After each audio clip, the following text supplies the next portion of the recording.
আমরা এর আগে দেখেছি উপদেষ্টা নাহিদ ইসলাম তিনি দায়িত্ব গ্রহণ করেছিলেন, পরবর্তীতে তার দায়িত্ব অসমাপ্ত রেখেই তিনি পদত্যাগ করেছেন।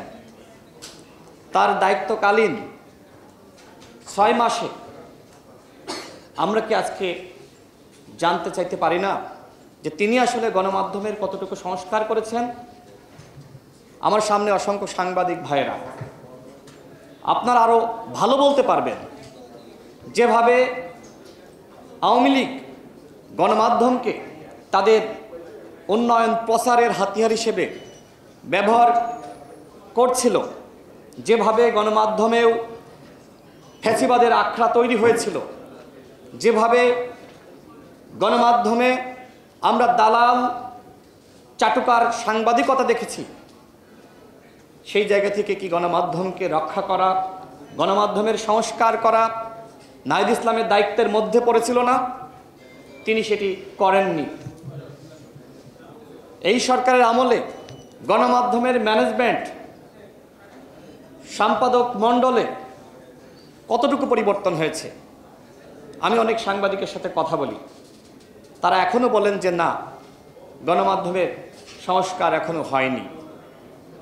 এরপরে আরেকজন তথাকথিত মাস্টার মাইন্ড খ্যাত আরেকজন ছাত্রনেতা তিনি বসেছেন এই চেয়ারে, এখনো পর্যন্ত গণমাধ্যমের কোনো সংস্কার হয়নি।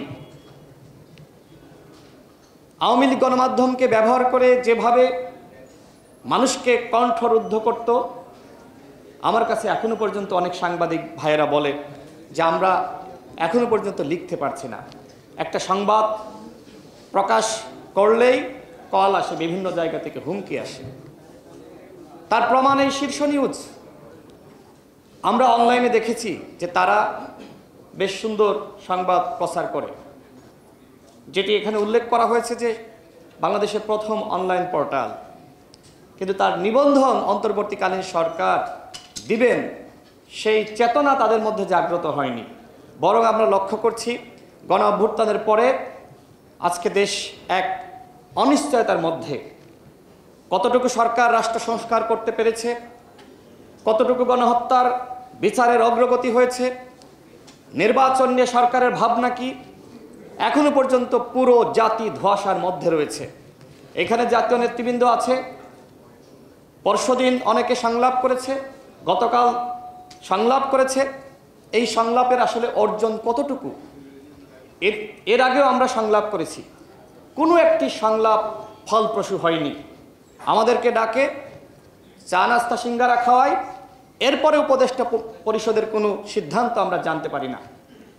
এরই নাম সংলাপ হতে পারে না। নেতৃবৃন্দকে ডাকবেন, সাবেক মন্ত্রী, বড় বড় জাতীয় নেতা, তাদেরকে ডেকে নিয়ে আলোচনার পরে যদি এই সরকার কোনো সিদ্ধান্ত না দিতে পারে, তাহলে কিভাবে একটি রাষ্ট্র তারা পরিচালনা করবে?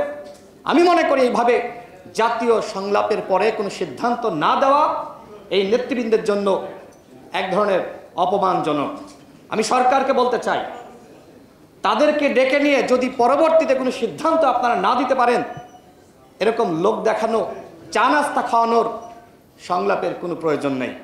আমি কথা দীর্ঘায়িত করব না, সর্বশেষ বলবো, প্রত্যেকটা রাজনৈতিক দল, আমি বক্তব্যগুলো শুনেছি, তারা বলেছে যে তারা গণহত্যার বিচারের রোডম্যাপ চাই, রাষ্ট্র সংস্কারের রোডম্যাপ চাই, নির্বাচনের রোডম্যাপ চাই। এই 3টা রোডম্যাপ যদি সরকার দ্রুত সময়ের মধ্যে জাতির সামনে না তুলে ধরে, তাহলে আমরা অনুমান করতে পারি সরকারের মধ্যে ঘাপলা রয়েছে। সরকার দেশকে একটি অনিশ্চিত গন্তব্যের দিকে নিয়ে যেতে চায়। সংস্কার করতে এত সময় লাগে না। আমরাও রাজপথ থেকে রাজনীতি করে উঠে এসেছি। সংস্কারের নামে আজকে ফেনা তোলা হচ্ছে। যারা এই কথাগুলো বলছে তাদেরকে আমরা চিনি না? গত 14-15 বছর যখন সাইফুল হক ভাই রাজপথে মার খেয়েছে, আমির খসরু মাহমুদ চৌধুরী জেল খেটেছেন, আমাদের মঞ্জু ভাই জেল খেটেছেন, এই সকল উপদেষ্টাদেরকে তো আমরা পাইনি। একদিনের জন্য তারা বলে নাই যে এদের মুক্তি দিতে হবে, অথচ তারা আজকে ক্ষমতার চেয়ারে বসে বলে যে 53 বছর তো রাজনীতিবিদরা কিছু করতে পারে নাই, আমরাই সব কিছু করেছি, আমরা রাষ্ট্র সংস্কার করব। নির্বাচনের কথা যখন আমরা বলি তখন আমাদেরকে বলা হয় আমরা ষড়যন্ত্রকারী।